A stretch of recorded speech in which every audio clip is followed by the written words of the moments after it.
असलकुम welcome to the channel and welcome to the new topic of first aid. जिस तरह से हमने बात की थी फर्स्ट एड में पिछले लेक्चर में कि किस तरह से हम सीपीआर करेंगे, सीपीआर को हमने डिटेल में डिस्कस किया था और ये भी डिस्कस किया था कि सीपीआर की जो मतलब फर्स्ट एड है, तो अगर एक फर्स्ट एडर है तो किस तरह से करेगा और अगर दो फर्स्ट एडर्स है तो इस तरह से सीपीआर का प्रोसीजर परफॉर्म होगा। इंशाल्लाह हम एक लेक्चर उसकी प्रोसीजर उसके प्रोटोकॉल्स पे भी लेंगे कि किस तरह से सीपीआर का प्रोसेस होना चाहिए, मतलब कौन कौन से ऐसे प्रोटोकॉल होने चाहिए, कौन कौन से ऐसे रूल्स एंड रेगुलेशंस है जिसके अंदर हम अपना सीपीआर परफॉर्म कर सकते हैं अच्छे तरह से। ठीक है, तो ये बात आपने याद रखनी है। आज का जो हमारा टॉपिक है ना वो है shock and it's first aid management. Shock क्या चीज़ होती है और इसकी हम फर्स्ट एड मैनेजमेंट किस तरह से कर सकते हैं। तो remember one thing, first aid management से पहले आपने मसले को जानना है कि what is the problem. Problem हमारे पास क्या है? प्रॉब्लम यहाँ पे है शॉक, सदमा। लेकिन ये वो सदमा नहीं है जो हम आम जुबान में कहते हैं ना, तो ये वो वाला सदमा नहीं है। अच्छा, shock and it's first aid management में अगर हम बात कर ले कि व्हाट इज शॉक, तो पहले हम इंट्रोडक्शन करेंगे। इंट्रोडक्शन में अगर हम देख ले तो ये क्या बता रहा है कि shock is the condition in which there is insufficient blood in the circulation to fill the blood vessels. क्या मतलब हुआ कि शॉक उस कंडीशन को कहते हैं जिसमें हमारे पास क्या हो, insufficient blood in the circulation. Circulation में हमारे पास क्या हो, इनसफिशिएंट ब्लड हो to fill the blood vessels, कि वो ब्लड वेसल को फिल ना कर सके, इतना ब्लड हो कि वो उस ब्लड वेसल्स को फिल ना कर सके, उसको हम फिर क्या कहते हैं, शॉक कहते हैं। अब इसकी वजूहात क्या है? इसकी वजूहात बहुत सारे हैं, ठीक है, लेकिन हम उसको आगे डिस्कस करेंगे। पहले हमने ये जानना है कि शॉक हम किस कंडीशन को कहते हैं। तो शॉक उस कंडीशन को हम कहते हैं जिसमें हमारे जो ब्लड वेसल्स है ना, हमारे जो सर्कुलेशन है उसमें इनसफिशिएंट ब्लड हो, और इनसफिशिएंट ब्लड की वजह से जो ब्लड वेसल्स है ना वो फिल ना हो, तो फिर उसको हम क्या कहते हैं, शॉक कहते हैं। अच्छा, as a result the tissue do not receive enough oxygen to maintain life and there is extreme body weakness or physical collapse। क्या हो जाता है अगर आपके ब्लड वेसल्स फिल नहीं हो रहे ब्लड से, तो रिजल्ट में क्या आएगा कि जो टिश्यूज है ना, they do not receive enough oxygen, क्योंकि ब्लड में हमारे पास क्या होता है, ब्लड में ऑक्सीजन होता है। क्लियर है? तो अगर ब्लड नहीं है तो ऑक्सीजन कहाँ से आएगा? तो जब ऑक्सीजन नहीं होगा तो टिश्यूज को ऑक्सीजन नहीं मिलेगा। क्लियर है? तो जब टिश्यूज को ऑक्सीजन नहीं मिलेगा तो इसका रिजल्ट क्या होगा कि एक्सट्रीम बॉडी वीकनेस आएगा या फिजिकली कोलैप्स। आप या तो बेहोश हो सकते हैं या मतलब आप गिर सकते हैं, ये सारे कुछ हो सकते हैं। क्लियर है? तो इसको हम फिर शॉक कहते हैं कि शॉक के कुछ रिजल्ट्स वगैरह भी होते हैं। अच्छा, shock refers to circulatory systems failure. क्या होगा कि जब भी शॉक होगा तो it will refer to the failure of what, circulatory system. Circulatory system जो आपका है वो फेल हो जाएगा। which happens when oxygenated blood is not provided in sufficient amount for every part या एवरी बॉडी पार्ट। क्या मतलब हुआ कि ये सर्कुलेटरी सिस्टम जब कोलैप्स हो जाता है ना, तो ये क्यों होता है? इस वजह से कि जो हमारे बॉडी पार्ट्स हैं ना, बॉडी पार्ट्स, उसको क्या नहीं हो रहा होता है, ऑक्सीजन नहीं मिल रही होती। तो जब ऑक्सीजन नहीं मिलेगा तो वो किस तरह से अपना काम करेगा। क्लियर है? तो ये बात आपने याद रखनी है कि जब भी सर्कुलेटरी सिस्टम फेलियर में जाता है तो उसका नुकसान क्या होगा कि जो ऑक्सीजनेटेड ब्लड है वो प्रोवाइड नहीं होगा to the every body part. अच्छा, because every injury affect the circulatory system to some degree. क्या मतलब हुआ कि अगर इंजरी वगैरह हो गई है तो उसकी वजह से सर्कुलेटरी सिस्टम अफेक्ट हो सकता है। मिसाल के तौर पर आपको इंजरी हो गई है, आपकी बॉडी से ब्लीडिंग हो रहा है, तो ये क्या इफेक्ट हो रहा है, सर्कुलेटरी सिस्टम इफेक्ट हो रहा है। जब सर्कुलेटरी सिस्टम इफेक्ट होगा तो सारा बॉडी जो है ना वो इफेक्ट होगा। क्लियर? तो ये बात आपने याद रखनी है।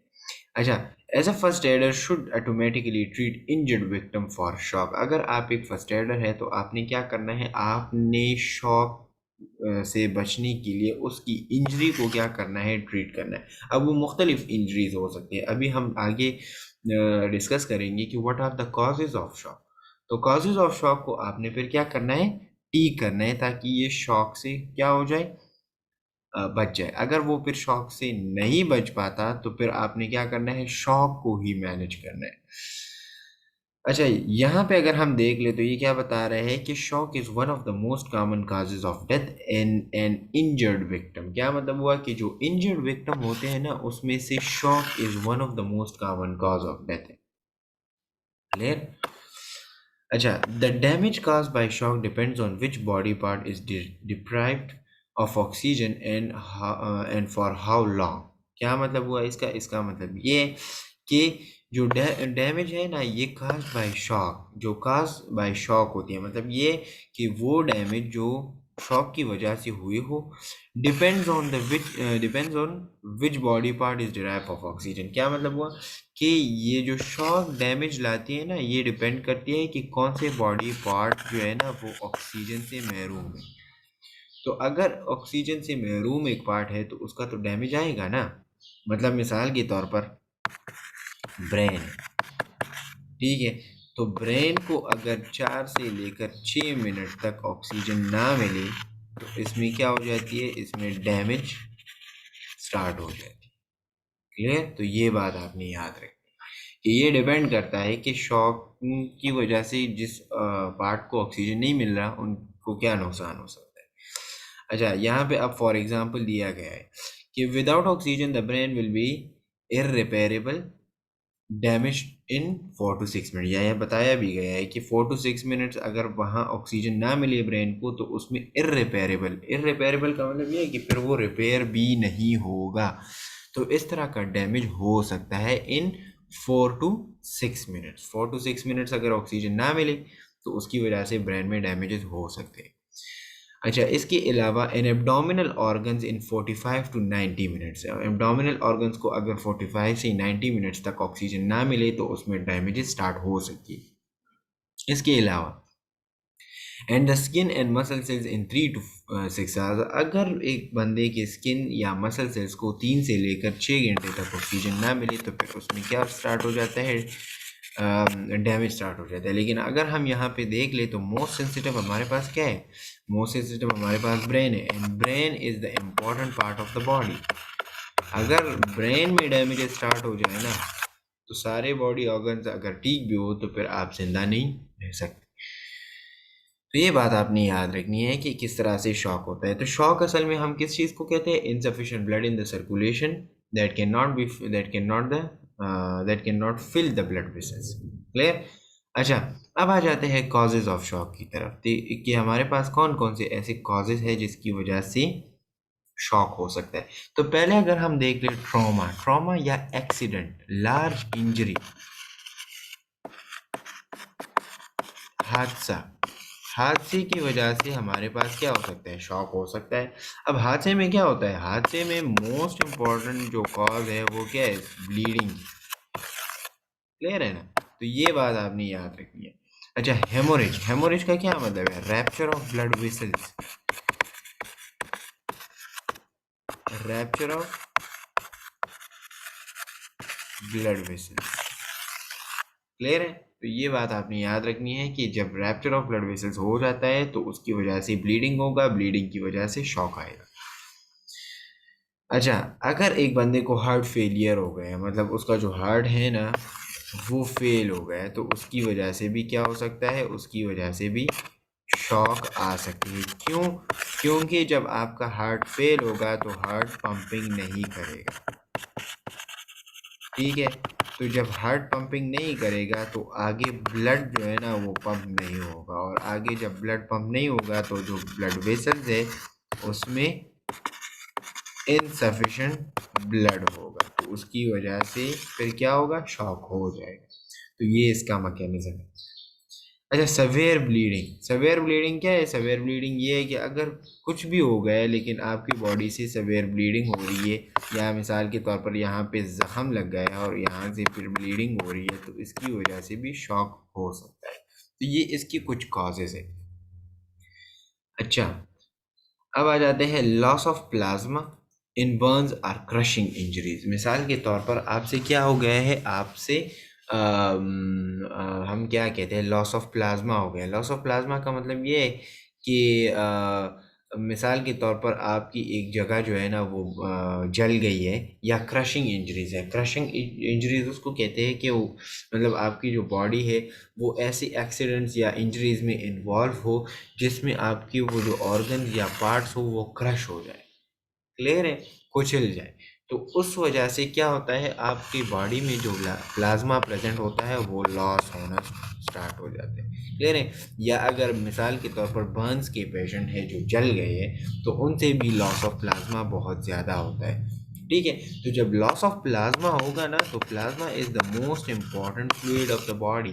तो अगर बॉडी में प्लाज्मा नहीं होगा तो उसकी वजह से क्या होगा, शॉक आएगा। अच्छा, अब आ जाते हैं एलर्जी की तरफ। तो एलर्जी में भी हमारे पास कुछ ना कुछ शॉक हो जाते हैं जिसको हम एनाफिलेक्टिक शॉक कहते हैं। वो हम आगे डिस्कस करेंगे कि कौन कौन से ऐसे टाइप्स ऑफ द शॉक है।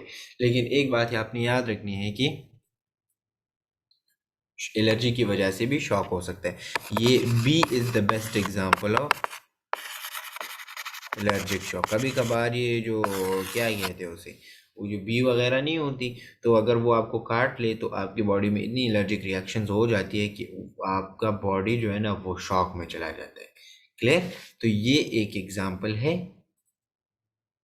एलर्जी का। अच्छा, loss of body fluid, recurrent vomiting from any cause. अच्छा, अगर आपकी बॉडी से लॉस ऑफ बॉडी फ्लूइड्स हो रहे हैं, मतलब अगर आप रेगुलरली वोमिटिंग कर रहे हैं, या मिसाल के तौर पर आपको डायरिया हो गए, तो इससे क्या हो सकता है, बॉडी से फ्लूइड्स जो है ना वो जा रहे हैं ना। तो अगर फ्लूइड्स जा रहे हैं तो उसकी वजह से हमारे पास क्या आ सकता है, शॉक आ सकता है, ठीक है। क्योंकि ये सारा इफेक्ट करेगा हमारे पास ब्लड। आपने देखा होगा ना, जब ये बंदा वोमिटिंग वगैरह कर देता है तो उसकी वजह से क्या होता है, वो बिल्कुल मतलब वो ड्राउजी ड्राउजी फील करता है, उसमें जान नहीं होती, वो जो है ना एक्टिव नहीं होता है। क्यों? क्योंकि वो इन स्टेट ऑफ शॉक होता है, क्लियर है। तो ये बात आपने याद रखनी है कि जब भी अगर वोमिटिंग या डायरिया, सेवेयर डायरिया भी हो और रिकरेंट हो, तो उसकी वजह से लॉस ऑफ बॉडी फ्लूइड आएगा, और लॉस ऑफ बॉडी फ्लूइड में हमारे पास क्या होगा, शॉक आ सकती है। अच्छा, एस्पाइक्सेशन। एस्पाइक्सेशन का क्या मतलब है, लैक ऑफ ऑक्सीजन। किसी भी वजह से अगर आपकी बॉडी को ऑक्सीजन नहीं मिल रहा, मिसाल के तौर पर आप एक ऐसी एरिया में है जहाँ पे ऑक्सीजन कम है, तो इसकी वजह से भी शॉक हो सकता है, क्लियर। तो ये बातें आपने याद रखनी है। अच्छा, अब आ जाते हैं हमारे पास टाइप्स ऑफ शॉक, ठीक है। तो यहाँ पे ये सारे टाइप्स ऑफ शॉक दिए गए हैं, हम अब इसको डिस्कस करेंगे।